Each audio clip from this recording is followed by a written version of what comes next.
3 aksidente të ndara trafiku të ndodhura të hënën në Gjakov, Rahovec dhe në fshatin Mrasor, kanë sjellë brenda një kohë të shkurtër 15 persona të lënduar në njësinë emergjente të Spitalit të Përgjithshëm Isa Greza në Gjakov. Për shkak të numrit të madh të pacientëve, stafi mjekësor është përballur me një situatë të ngarkuar, duke aktivizuar edhe ekipet kujdestare në thirrje.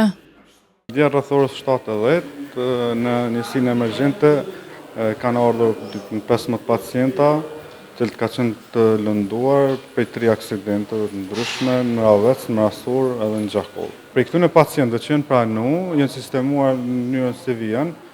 3 pacientë janë transferuar në QKU për trajtim më të specializuar, që kanë qenë lëndime makrona.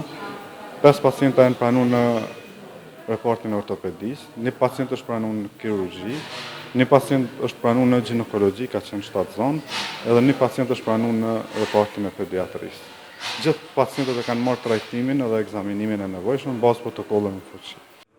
Doktor Hasanaj thotë se reagimi i shpejtë i stafit ka bërë të mundur menaxhimin e situatës pavonesa në ofrimin e ndihmës për të lënduarit.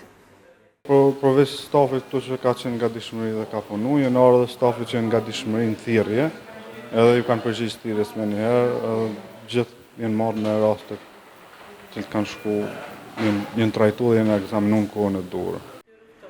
Falë reagimit të shpejtë dhe koordinimit të stafit të njësisë emergjente, si dhe mbështetjes së menaxhmentit të Spitalit të Përgjithshëm Isa Greza, të gjithë pacientët morën trajtimin dhe ekzaminimet e nevojshme në kohë. Megjithatë, autoritetet shëndetësore dhe ato të sigurisë apelojnë për më shumë kujdes në trafik, në mënyrë që të shmangen aksidentet dhe pasojat që ato sjellin.